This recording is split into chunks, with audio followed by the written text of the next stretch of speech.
I work night shift in a city about 50 miles away. This means I commute about an hour each night there and back. My first experience was when I finished early one morning. I finished at 2 a.m. I drove to my hometown, but stopped at the 24-hour supermarket. The only place other than a McDonald's has open 24 hours in my town. From where the supermarket is to my house, the quickest route is back roads through an industrial estate. So by this time, it was about 3 a.m., and I was driving through the industrial roads. I took a turn in on the road, and there was an elderly man walking towards me in the middle of the road. I jumped a little and slowed down to see if he looked okay. It was a weeknight, and all the pubs and clubs would have shut down hours ago. We were miles away from anything. No houses or anything were even within walking distance. He have with him one of those pool-long shopping trolleys that older people use in a distinctive blue shopping bag. I slowed down and looked at him, but he didn't acknowledge me. I was a little concerned. It may have been someone with dementia or a mental illness, but being a woman on my own in the middle of nowhere, I didn't feel uncomfortable stopping. To be fair, I was just a little creeped out and kept driving anyway. A few days later, I was driving down the same road in the daytime with my dad. When my dad was a bit younger, he used to work in one of those factories on the industrial estate this road was on. I said, "Oh, I saw someone weird down here the other night. There was an old guy walking in the middle of the road at like 3 a.m. My dad said, very matter-of-factly, "Did he have his shopping trolley in blue shopping bag?" And I said, "Yes. How did you know that?" And he just said, "Oh yeah, you've seen a ghost. That's old Mick. I've never seen him, but a lot of people around here do see him. He used to walk the shops that way, but he died years ago." Now I don't see why my dad would wind me up, and he specifically mentioned the shopping bag and trolley before I mentioned anything. The second experience I had was from leaving from work again. My car was parked around the corner from my house on a side road, as there was not enough room on the driveway. I get into my car, and as I do, I noticed a white car turn onto the side road. I don't pay much attention as I'm not setting off yet. I spend a good 40 to 60 seconds buckling myself in and getting my phone out of my handbag to pick what songs I want to listen to for the hour-long commute. I glanced up after a minute and noticed the car pulled into the road, and I stopped beside me. There is a woman in the driver's seat on her own, just looking straight at me. Her window pulled right up to mine.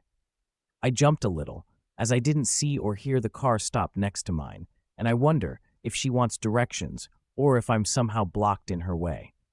I go to put the window down, but she opens her mouth real wide, her eyes bulge out of her head, and she gazes. It's a loud, piercing scream that I could hear it through the 2 panes of glass.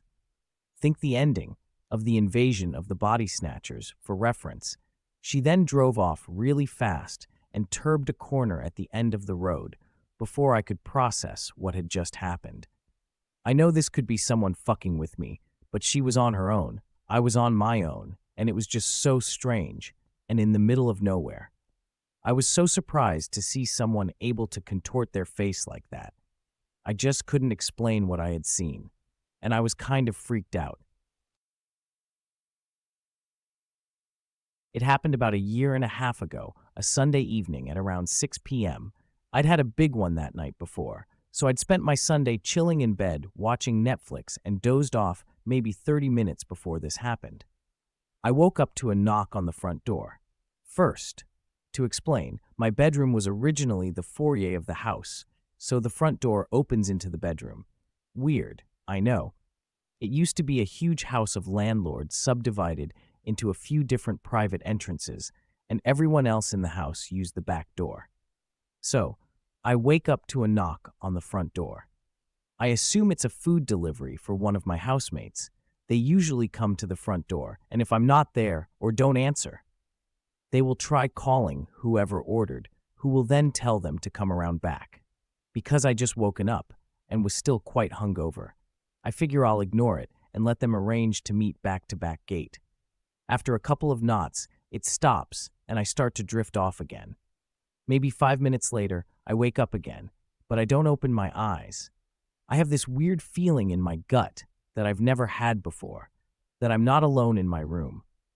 I lay there, eyes closed for a second, and listen. I can hear rustling sounds coming from my left when my room's interior door from the living room is, and I soon realized somebody is coming through the contents of myself. At first, I think it might be one of my housemates looking for my bud and not wanting to wake me. But the more I listen, the more I realize something just isn't right. I open my eyes and sit up very suddenly, turn to my left and say, "Who's there?" It's then that I see something that sends a shiver down my spine. A man, probably in his late 30s, with a very big build and dressed in black. It's standing right over my bed. I have no idea who the fuck this guy is. I've never seen him before. As soon as he sees me wake up, he mutters shit and disappears out the interior door into the house, closing the door behind him. Suddenly I'm alone, and everything is quiet and normal. Bear in mind, I've just woken up and wasn't even sure if I was really awake. I spent a few moments questioning whether that really just happened. I decided I definitely wasn't dreaming and ran out into the living room. The guy is gone, but the back door's open and still swinging gently.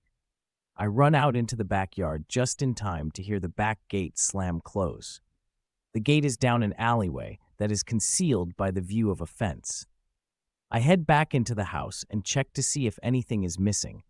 Nothing seems to be. I ran around checking on my housemates, who are all in the rooms. The guy in the next room to me confirmed that he heard knocking on the front door a few minutes earlier. Beyond that, nobody had any clue what I had just witnessed. My best guess is that this guy was looking to rob the house. He knocked on my door to check to see if anyone was there. No answer, so he comes in the back and heads straight from my room as he knows it's empty, which he can't be as sure of regarding the other rooms in the house, is a 5-bedroom. When he comes in, he sees me asleep and decides to tempt fate by trying to grab what he can without waking me. But in order for him to know the layout of the house this well, he would have almost have to have seen the inside before.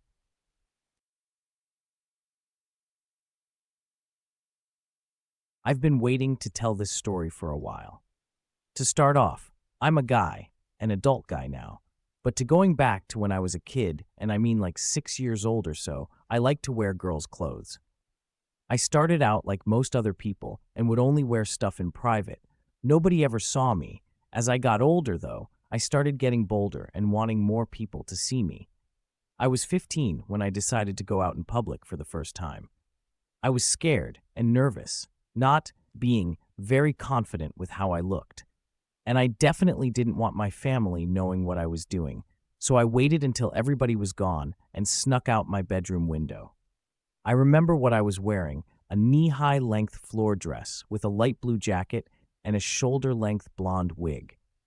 It was dark and drizzling, so I figured it would be difficult for anyone passing by to actually get a good look at me. I lived on a cul-de-sac in the suburbs, so there weren't really actually any cars on the street. It was about a quarter of a mile away from a semi-busy street, so I made my way towards it. I kept walking. It was about 2 a.m., so there weren't many others out. There were so few that I could count them, and remembered each one that passed. One of them that passed me was going in the same direction I was going. It was a bright red sedan. I was a little freaked out when it went by because it seemed to slow down, and I saw it turn down the first street it came to. I didn't see it immediately turn around, though, so I figured I was being paranoid.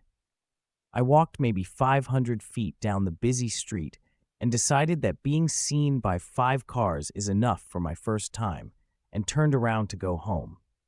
I got back to my street, and as I turned onto it, I heard a car coming up from behind me. Very quickly, I looked and saw the bright red sedan again. It slowed down, then drove past me and turned on the street next to mine. I was on edge, but thought maybe they were just lost. I started down my street again, but watched them make a quick U-turn and head back my way. I started jogging, hoping they would drive past my street again. Then I heard them turning, and they saw their headlights coming up in the street right in front of me. I sprinted into one of my neighbor's yards and hid behind a tall bush. I know they saw me on the street, but I guess they didn't see you where I hid. They drove slowly, and as they passed the yard I was hiding in, I could hear someone in the car whisper screaming on the road down window. "Where'd you go, girly boy? We won't hurt you." I stayed right where I was until the car went around the circle at the end of my street, passed me again, still driving about 5 miles per hour, and finally drove away. I bolted back to my house and climbed back to my window. I've been out in public a number of times since, but never again in the middle of the night.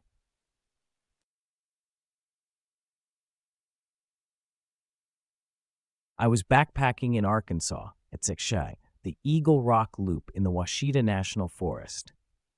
There's a section of the trail that goes through an area called the Albert Pike Recreation Area. In June of 2010, a flash flood killed 20 people, including men, women, and children. There's a ton of stories online about this event if you want to look it up. So I start my trip at Little Missouri Falls, going counterclockwise. It's 26 miles with some pretty good climbs. You can find a map of the loop on Google Images. So I hiked a fairly long day. If you Google Eagle Rock Loop map, you will find a basic sketch map, not the topo map, just one of the basic ones with the labels of the trails, mountains, and water crossings on Pinterest. At the bottom of the map, there's a single water drop with a yellow circle around it. This just means it's always a wet crossing. There are several yellow circled water drops, the single one at the very bottom right next to the Viles Branch Trail. That is exactly where I was camped, so anyone can go there if you want to look it up and see what I'm talking about. So that is the Little Missouri River. The water is flowing away from Albert Pike. I may be 4 to 5 miles downstream from where the flash flood occurred. I don't know if this is significant or not to my story, but I'm not ruling it out either. I set up camp at about 4 p.m. for the day. This was November of last year, fairly cold nights. It was about 26 degrees the night before. I was expecting another cold night, in the high 20s. Not a lot of movement around there that night when it was cold. Most animals hunker down. I use a tarp where both ends are open. I have an inflatable sleeping pad and my 35-degree sleeping bag. Now I'm set up on completely level ground. On my pad, on the tarp inside my sleeping bag, I quickly fall asleep around 10 p.m. after sitting around the fire. Everything is normal all evening and all night, for the most part. Now, you know when you're asleep and you fall in your dream, you get the sensation like you're falling in real life when you tense up and always wake up on impact. Okay, well, I was asleep, and I get the sensation sort of where I feel like I'm being dragged out of my tarp by my feet. Except it wasn't by my feet, I was being pulled by my sleeping bag, like my whole pad with me in it suddenly being dragged out quickly. I woke suddenly as it startled me. Keep in mind, it was really cold, low 30s to high 20s at this point. And I have a 35-degree sleeping bag, so I'm inside my bag all the way with the top closed off by a shock cord. I'm completely inside my bag, covered to stay warm. Now I'm wide awake and listening for any movement. Everything is still and quiet, except for the river next to me, obviously. That is the only sound I can hear. I didn't peek out my head, I just stayed there awake and listening. I sat there for a good 15 minutes listening for any sound outside of the river. I never heard anything. Granted, the river is pretty loud being right there, but there was no movement around my camp at all, so I chalked it up to having that falling sensation when you dream. I figured I must have been dreaming about something, and it made me feel like that I fell or something. I went to sleep for 30 or 45 minutes longer, still keeping my ears open, but figuring I was probably just dreaming. So for the most part, I just shrugged it off and put my mind off of it and got back to sleep. Morning comes, and I get up and put my shoes on, roll out of bed. I head straight over to the fire to put it in stoke at the fire for first thing, because it's definitely cold outside at 6:30 a.m. this morning. I turn back towards my tarp and head over to get my food hanging close by. That's when I noticed it, and I froze. My pad is sleeping bag at the foot end are sticking out from under my tarp by a good 1.5 feet at least.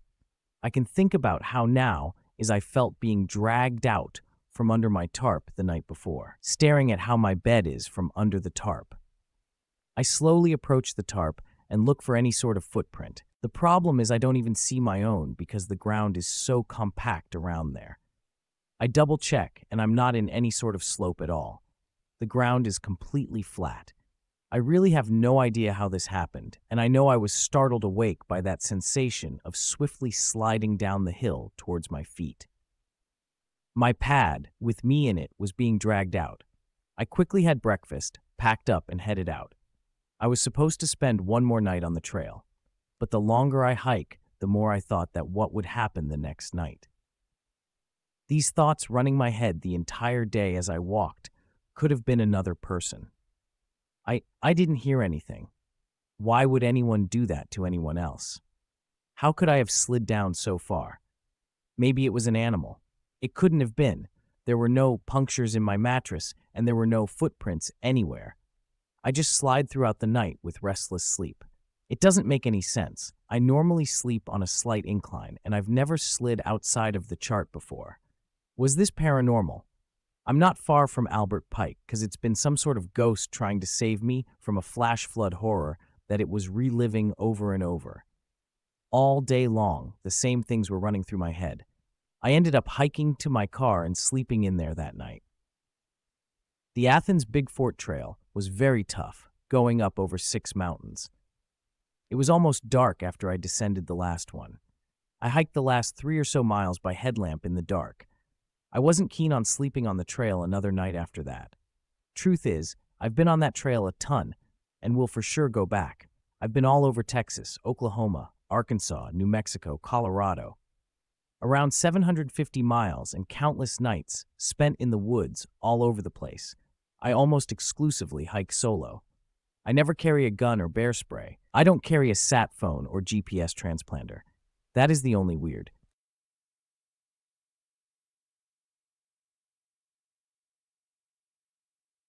I was 15 at the time of this, so keep that in mind for context. I was sat on my bed, in my house on my own, as usual. My parents were going to be out for the night, and we lived in a peaceful area, so even the strictest parents would have let their son watch over the house.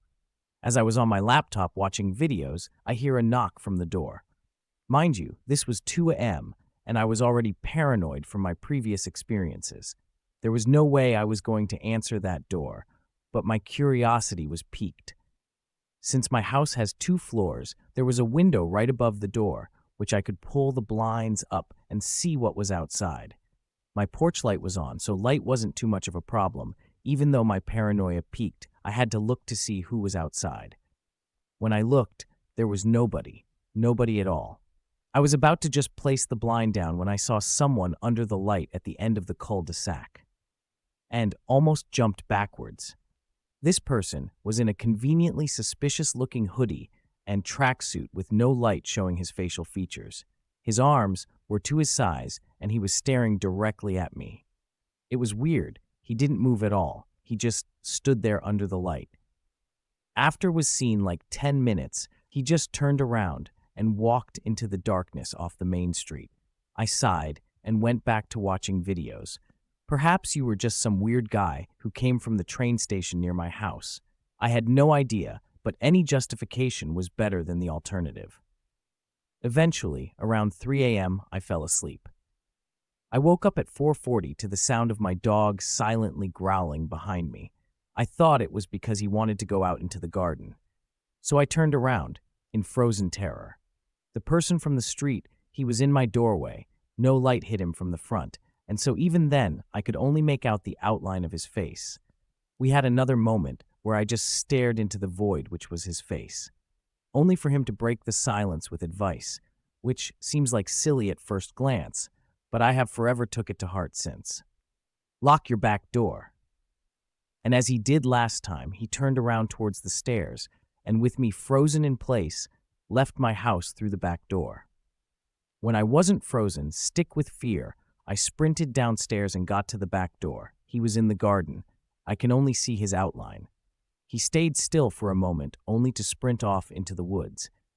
I never found out who he was. I didn't care to tell my parents what happened, and yet to this day, They still ask why I insist on keeping the back door locked. Honestly, I believe he was a warning. If he had been an unstable psychopath, I wouldn't be here right now, considering some experience I've had since. I say locking your doors, even in peaceful areas, is great advice.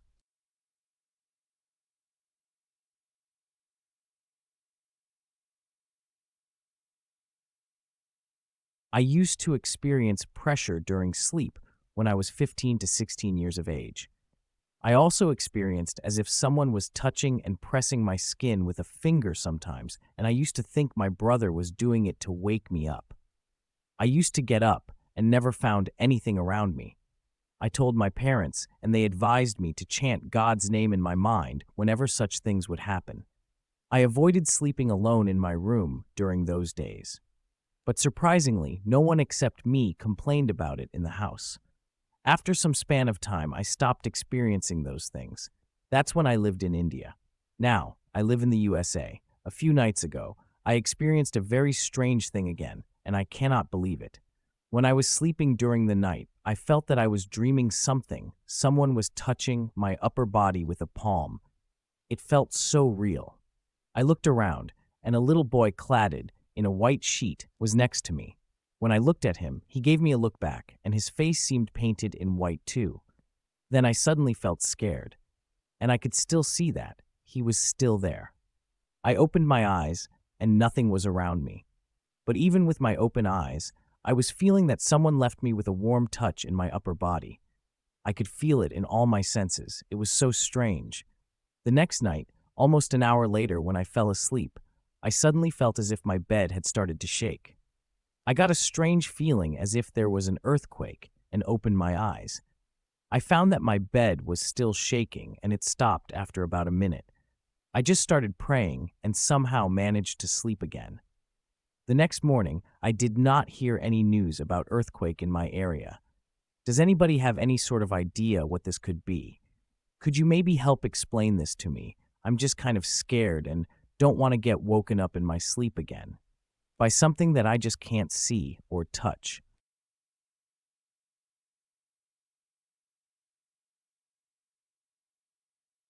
There is a woman in the driver's seat on her own, just looking straight at me.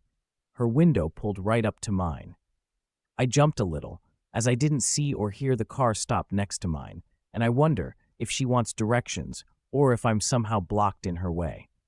I go to put the window down, but she opens her mouth real wide. Her eyes bulge out of her head, and she gazes. It's a loud, piercing scream that I could hear it through the two panes of glass. Think the ending of The Invasion of the Body Snatchers for reference.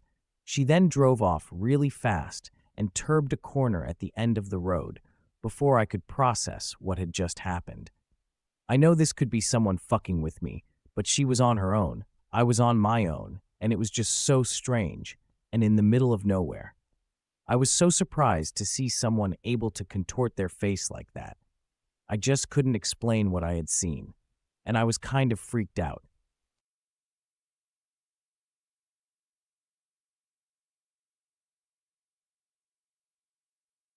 One night, when I was in the bathroom to brush my teeth, I was nowhere near the sink, and it turned on by itself and turned off again. I got my toothbrush, looked in the mirror, and saw nothing.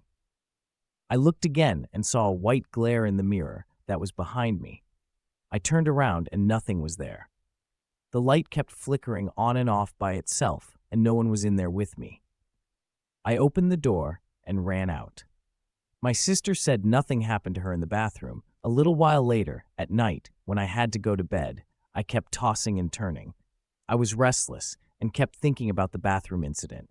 I put the blanket over my head, but my feet were out, and I felt as someone was in the room with me.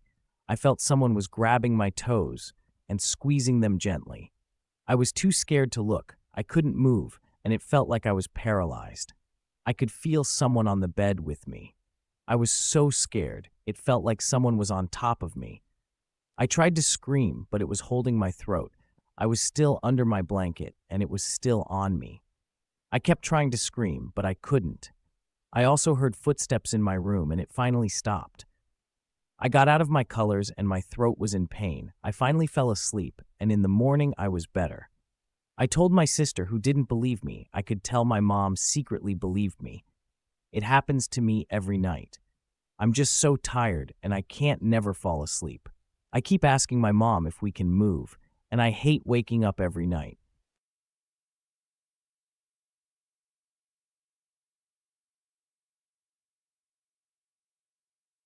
I would just say that I work in a care home, and as most know, there are a lot of deaths. One floor was closed down for renovations, so there were no patients on this floor. It was locked so that no one without a master key would be able to access this particular floor until renovations were completed. Now, I was outside having a smoke at about 3 a.m. with security when my pager starts going off with multiple call bell notifications. Please note that each one of us carrier pager. Myself, in the personal support workers, my pager picks up every bell from the floors that I am responsible for. So 2 floors are won this night because the renovation's being completed, and their pagers go off on their own patients, 16 or so.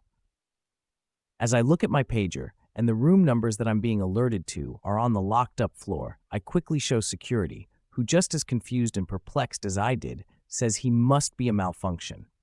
Then his phone starts ringing, and it's the extension from the desk on the floor that is locked up. He opts not answer it.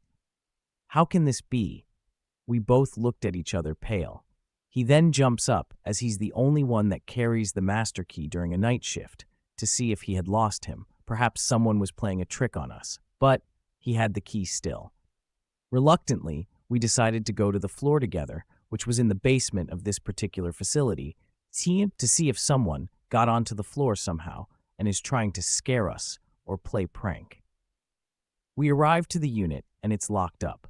He unlocks, and we enter the dark unit and realize we are the only ones there. Yet every single call bell and every room in the bathroom has been pooled. We stuck together and went through the room for 40 or so minutes. Every call bell pulled from the room and bathroom that we had to manually shut off. We locked the floor back up and got the hell out of there. I'm working there again right now, and it's 2 a.m., and I'm hoping nothing about what happens tonight.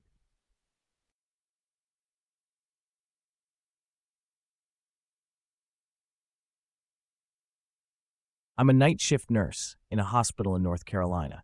Before I tell my story, let me give you some background information about my hospital.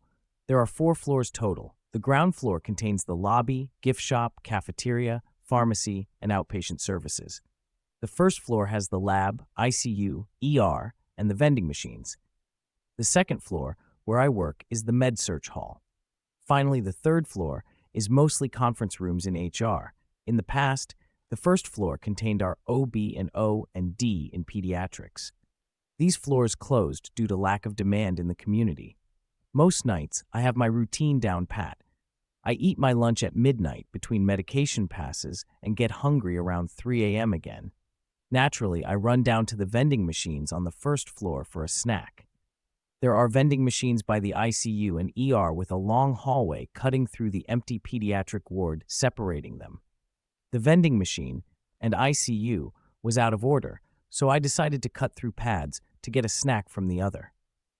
As I walked down the dim stretch of hallway, I heard a noise. Upon further inspection, it sounded like a small child's laughter. Being the prudent nurse that I am, I start searching rooms to make sure that no one's kid was just wandering amok in the dark. I checked each room and saw no one. No TVs were on in any room. I brush it off as my imagination and continue my trek to the other vending machine. On my way back, though, I heard the noise again and felt something tugging at the bottom of my scrub top. I broke out in a cold sweat and booked it for the elevator without turning back. When I mentioned it to a more seasoned nurse on the unit, they mentioned that no one else goes down there by themselves for that same exact reason. It is common knowledge that patients pass away in the hospital, and many nurses believe that some lost souls wander the corridors looking for companionship. What do you think?